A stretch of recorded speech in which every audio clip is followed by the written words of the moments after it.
질서를 주시는 하나님, 질서를 주시는 하나님이라는 제목으로 말씀 나누겠습니다. 우리가 1장 어제 봤는데 1장은 출애굽한 이스라엘 백성에 대한 인구 조사가 이루어졌습니다. 그런데 모든 인구를 다 조사한 것이 아니고요. 1장 3절을 보시면 이스라엘 중에 20세 이상으로 싸움에 나갈 만한 모든 자를 인구 조사를 합니다. 그래서 이것은 이제 20세 이상의 장정들이겠죠. 그래서 군인의 숫자를 세웠다라고 볼 수가 있습니다.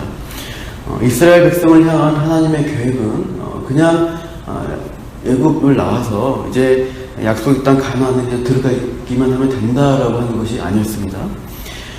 그곳은 약속의 땅이지만 동시에 그곳에 있는 가나안 거민으로 인한 죄악이 관영한 땅이었습니다. 그 가나안을 이스라엘 백성이 들어가서 정복하고 거룩한 하나님의 땅으로 새롭게 한 일을 이 이스라엘 백성에게 요구하셨던 것이죠.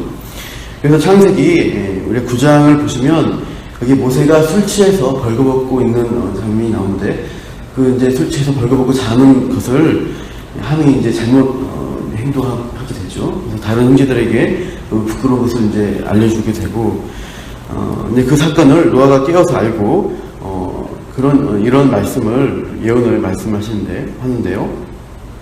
창세기 9장 25절 26절 제가 읽어볼게요. 이에 이르되 가나안은 저주를 받아 그의 형제의 종들의 종이 되기를 원하노라 하고 또 이르되 셈의 하나님 여호와를 찬송하리로다. 가나안은 셈의 종이 되고 이렇게 흔히 이제 저주의 말씀이다 이렇게 하는데 이것은 어떻게 보면 하나님의 계시로서 노아가 앞으로 있을 하나님의 구원의 역사에 대해서 예언했다라고 할 수 있습니다.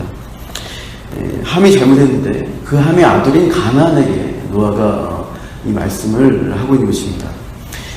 노아는 계시를 받아서 장차 이 하나님이 함의 아들 가나안, 이 결국 가나안의 후손들이 심각한 타락을 하게 될 것이고 셈의 후손들이 이 타락한 가나안에 대해서 심판을 해야 할 것을 예언했다라고 창세기 9장에 나온 부분을 볼 수가 있습니다. 하나님의 그러한 계획이 이제 출애굽한 이후 실행이 되려는 것입니다. 그래서 셈의 후손인 이스라엘을 이제 군대로 제정해서 가나안을 향해서 진군해 나가는 것입니다. 그래서 그곳에 가서 심판에 대한 심판을 행하는 정복 전쟁이 이제 있어야 하는 것인데 1장에서 이제 군인들의 숫자를 이제 파악을 했습니다. 그리고 나서 2장에서 이루어질 일은 무엇이냐 하면 군대 조직을 편성하는 것입니다. 2장 2절을 읽어보겠습니다. 2장 2절 같이요. 시작. 이스라엘 자손은 각각 자기의 진영의 군기와 자기의 조상의 가문의 기호 곁에 진을 치되 회막을 향하여 사방으로 치라. 회막을 중심으로 해서 사방으로 진을 치라라고 말씀하시는데 이렇게 인구조사 군인의 규모가 파악된 다음에 이제 군대 진영을 이제 배치를 하는 것입니다. 이 진영을 짜는 것도 굉장히 체계적으로 하게 되는데 회막을 가운데 두고 사방으로 이 군대를 배치합니다. 회막의 동쪽, 남쪽, 서쪽, 북쪽으로 이제 배치를 하는데 지파를 세 묶음씩 묶어서 12지파를 네 방향으로 배치를 하게 됩니다. 이 배치하는 것도 그냥 이름을 그냥 놓은 게 아니라 이유와 질서를 가지고 넣으신 것을 이제 제가 살펴보게 되는데요. 그 전에 다시 2절 보시면 공통적으로 하나님이 12지파에게 요구하는 것은 각각 자기 진영에 군기를 세우게 하십니다. 그리고 또 자기 조상의 가문의 기호를 이제 나타내고 그 곁에 이제 진을 치게 되는데요.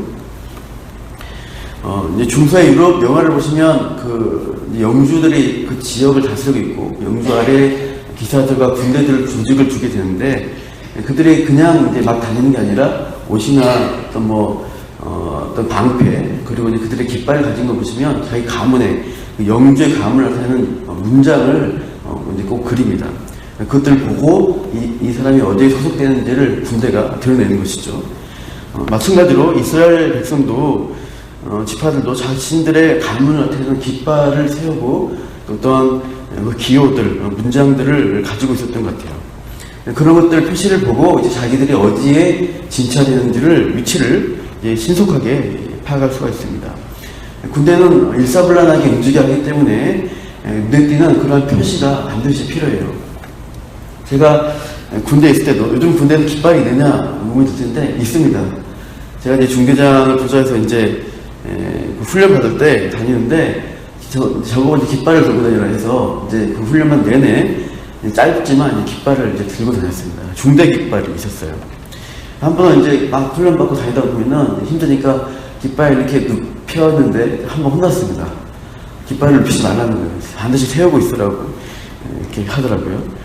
깃발을 보고 중대장의 위치, 지휘관의 위치를 이제 부인들이 파악하게 되고, 또 이제 우리 군대가 패배한 게 아니라 계속 깃발을 가지고 전진한다. 이런 어떤 상징적 표시를 가지고 있는 거죠. 깃발을 계속 이제 앞세우고 나아가는 것입니다.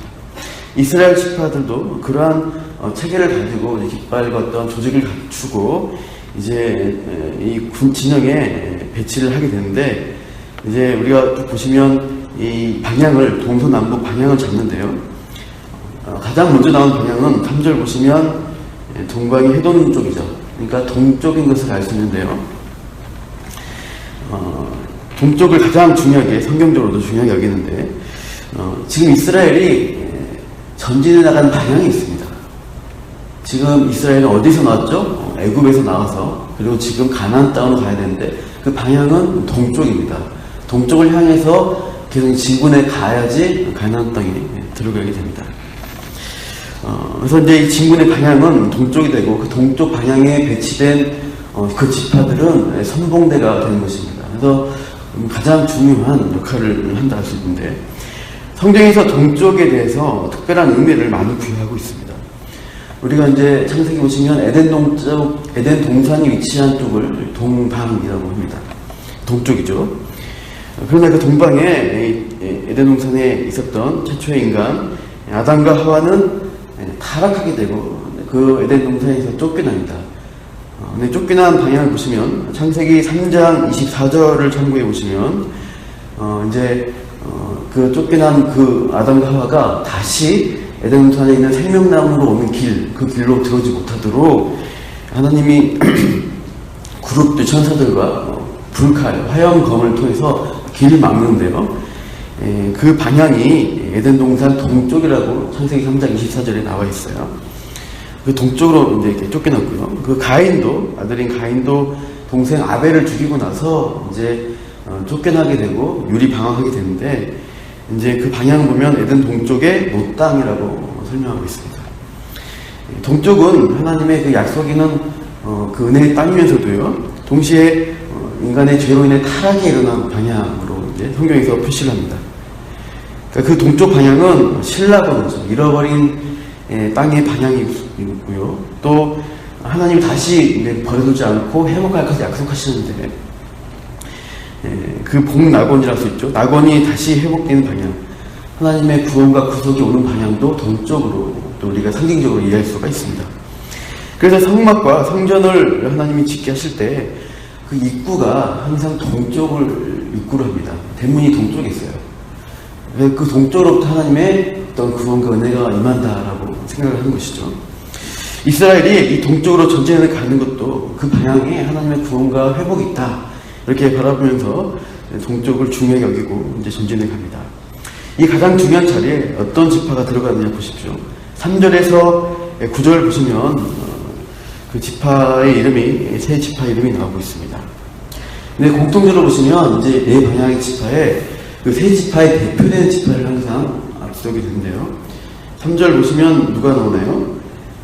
그 진영별로 유다의 진영의 군기에 속한 자라 되어 있습니다. 유다 지파가 제일 앞쪽 선봉대에 서게 됩니다. 이스라엘 12지파의 장자는 누굽니까? 장자는 루벤입니다. 근데 루벤은 또 어떻게 돼요? 그 죄를 짓죠. 아버지의 아내를 이제 이렇게 통간을 하게 돼서 그 장자의 권을 잃어버리게 됩니다.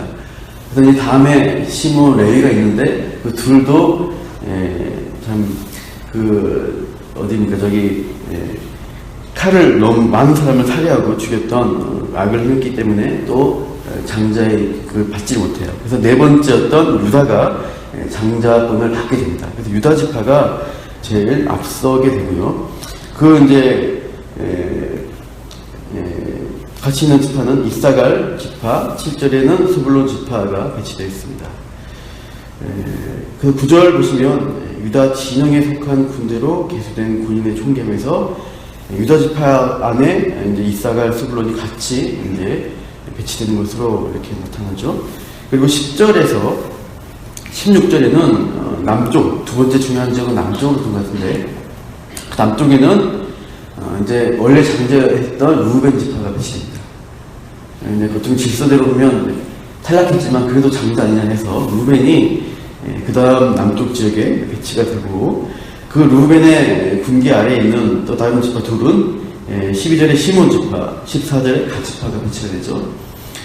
그 다음에 이제 서쪽이 나오는데요. 18절에서 24절 보시면 서쪽 지역, 거기 후위 부대겠죠. 후위 부대가 또 중요합니다. 거기 보시면 대표되는 지파가 18절에 에브라임입니다. 에브라임 군대 진영의 군기가 있고요. 그 아래에 20절에 므낫세, 22절에 베냐민이 배치합니다. 그리고 이제 북쪽에는 마지막 이제 대표된 지파가 단 지파입니다. 단 지파는 이제 1장에 보시면 유다 지파 다음으로 가장 숫자가 많습니다. 6만 정도 넘게 되는데, 단 지파가 나머지 첩했던 아들들 지파 중에서 대표로서 이제 단 지파의 아래에 또 이제 배치가 되죠. 그래서 27절에 아셀, 29절에 납달리에서 이렇게 총 3묶음씩 12지파가 동, 남, 서, 북으로 해서 배치가 되고 있어요. 어떻게 보면 일종의 좀 대표되는 것도 그렇고 어떤 질서를 가지고 또 하나님이 배치를 하신 것을 또 우리가 볼 수가 있습니다. 이렇게 이제 군대 진영을 배치하고 또 행진하는 방향도 이렇게 동쪽으로 해서 진행이 됩니다. 근데 이 모든 배치의 중심에 뭐가 있는가 보면 17절을 한번 볼까요? 2장 17절 같이 읽어볼게요. 2장 17절 시작. 그 다음에 회막이 레위인의 진영과 함께 모든 진영의 중앙에 있어 행진하되 그들의 진칠 순서대로 각 사람은 자기의 위치에서 자기들의 길을 따라 앞으로 행진할지니라. 행진할 때도 그렇고요. 또 배치, 진영을 짜서 그냥 동서남북 배치할 때도 항상 그 가운데에는 회막이 있습니다. 회막을 바라보고 그 중심으로 해서 자기의 위치를 알게 되는 것이죠. 가장 중심의 그 질서의 모든 중심에는 회막이 있고, 그 회막이 의미하는 것은 하나님의 언약궤가 있는 그 지성소에 언약궤가 있는 약속이 있죠.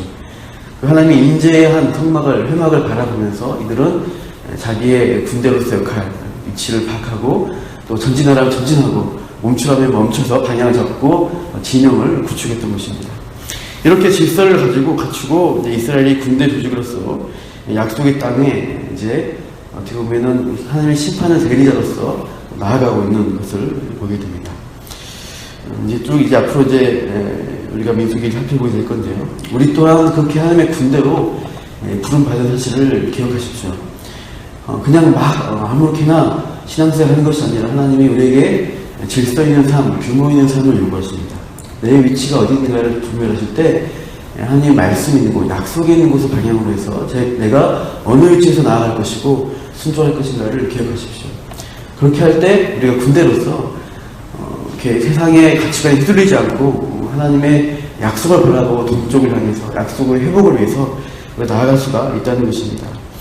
그 하나님이 앞으로 이제 이스라엘 백성이 이렇게 하기 전에 이제 시내산 처음 왔을 때 어떻게 하니까 모세가 율법받아 올라간 사이에 송아지, 금송아지 우상을 만들고 어떻게 해야 돼? 그때 표현이 방자에 했다고 되어 있습니다. 방자라는 것은 질서 없고 무질서하고 혼란스러운 상태입니다.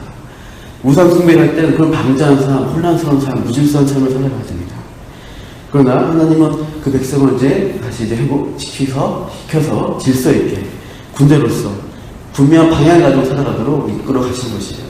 우리 삶 가운데 그렇게 질서 있는 하나님으로 오늘 하루 인도해달라고 기도하시면서 또 승리하시는 또 앞으로의 삶이 되시기를 축원합니다. 기도하겠습니다. 하나님, 이스라엘 출애굽한 이스라엘 백성이 노예의 상태, 여전히 노예 근성을 가지고 또 보고 배운 그 우상숭배의 모습들을 가지고 그 하나님의 약속의 신의 선 앞에 율법을 받는 데 와서도 방자행했던 것들을 보게 됩니다. 그러나 그 죄인들, 연약한 자들을 하나님이 다시 회복시키시고 질서를 부여하셔서 참 그 백성을 향한 하나님의 뜻이 어디 있고 또 그들이 어떤 역할을 하며 살아가야 하는지를 다시 분명하게 보여주셨습니다. 우리의 삶 가운데도 무질서하고 무너져 있는 우리의 습관과 죄성들이 있다면 하나님 질서를 다시 잡아주시고 말씀 가운데 보여주셔서 우리가 더욱더 하나님의 군대로서 귀한 하나님의 자녀로서의 삶을 살아갈 수 있도록 오늘 하루도 다듬어 주시고 질서 있게 하여 주시기를 간구합니다. 우리가 바라봐야 할 말씀 가운데, 언약 가운데 그것들 깨닫게 해주시고 또 우리를 다스려 주시옵소서. 그렇게 하신 하나님을 찬양하며 이 모든 말씀 예수님 이름으로 기도합니다.